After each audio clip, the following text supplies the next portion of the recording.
Look at all of this crap over here. Look at this. Long-term treasuries.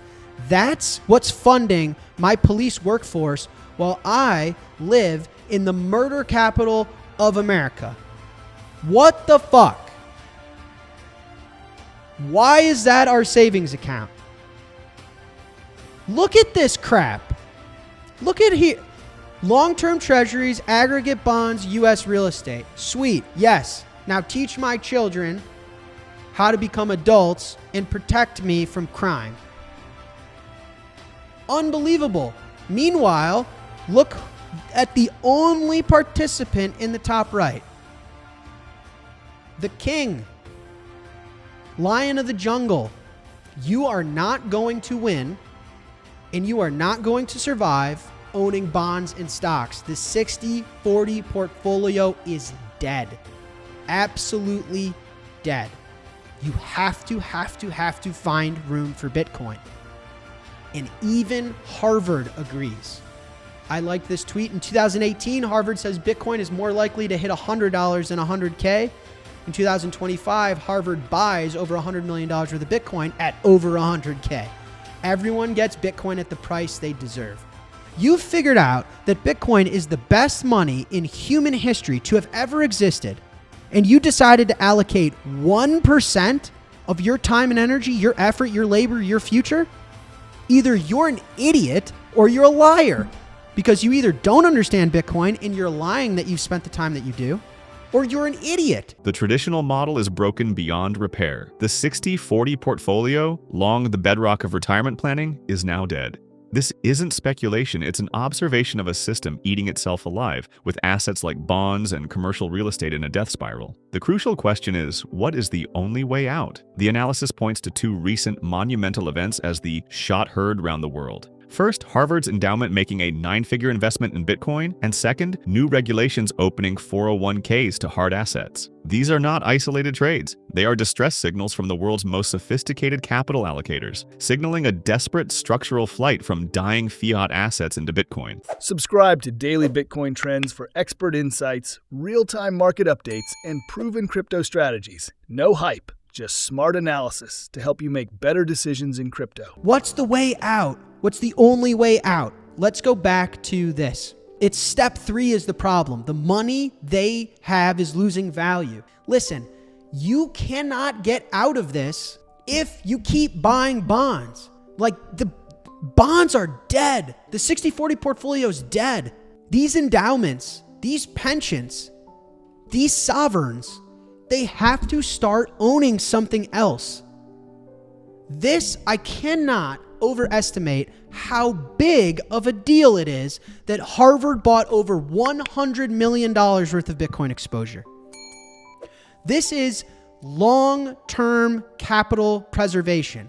This is the creme de la creme for long-duration bonds, for commercial real estate, for a bunch of bullshit legacy fiat crap. That's the Harvard endowment. That's the Chicago pensions. That's a bunch of the biggest sovereigns in the world.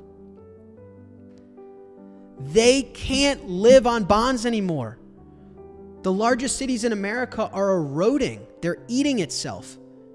5 straight years of bond losses. Commercial real estate marked down 85%. To me, this was the shot heard round the world. Trump opening up 401ks to Bitcoin and gold exposure is massive. It is a direct attempt to save the savings accounts in this country. You are not going to win, and you are not going to survive owning bonds and stocks. The 60-40 portfolio is dead. Absolutely dead. You have to find room for Bitcoin. And even Harvard agrees. I like this tweet. In 2018, Harvard says Bitcoin is more likely to hit $100 than 100K. In 2025, Harvard buys over $100 million worth of Bitcoin at over 100K. Everyone gets Bitcoin at the price they deserve. This is right here. You could put this on a t-shirt. Stay humble and stack sats. But this is it, guys. This is it. The 60-40 portfolio is officially dead. The United States of America is literally siphoning Bitcoin into the 401k of Americans. Pensions, endowments, sovereign wealth funds are buying Bitcoin because you cannot sustain and survive on bonds. You cannot sustain and survive on a portfolio basket index of stocks.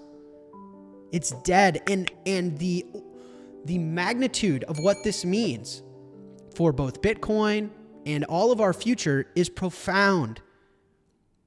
This is absolutely a new monetary era. The amount of capital that has to flow into Bitcoin and find a new home is profound. And this is no longer speculative. On this show, I spend months, I really think so. If I ran a pension, if I were in charge of funding teachers in Chicago, but now we're living it. That's an executive order from the President of the United States. That is the most prestigious university, not only in America, in the world, that has a $100 million+ Bitcoin position. So, again, another massive deal that if you were to tell me a year ago, 5 years ago, 10 years ago, I would have never believed you. Fed quietly publishes bombshell article discussing gold revaluation. The idea has come up in the context of helping to establish a strategic Bitcoin reserve or a sovereign wealth fund. So the Fed went out and published an article that talked about revaluing the gold on their balance sheet.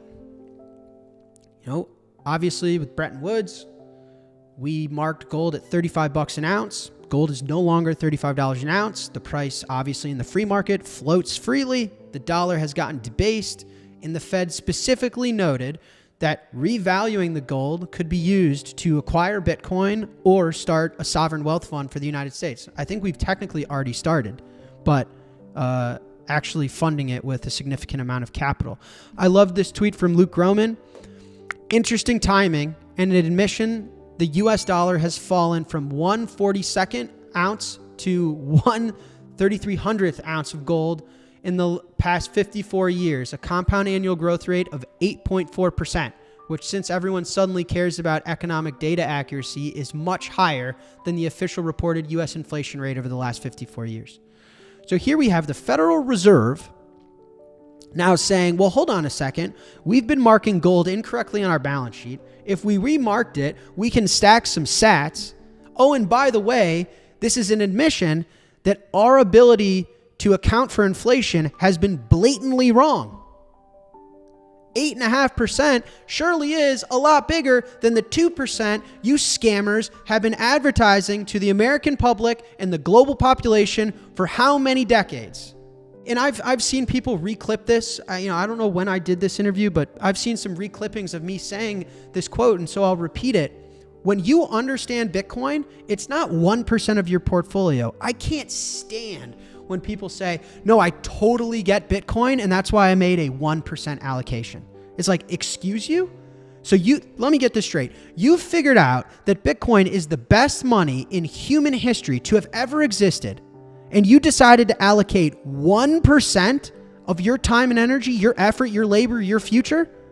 Either you're an idiot or you're a liar, because you either don't understand Bitcoin and you're lying that you've spent the time that you do, or you're an idiot. And when you found the winner, when you found the solution, you took 1%.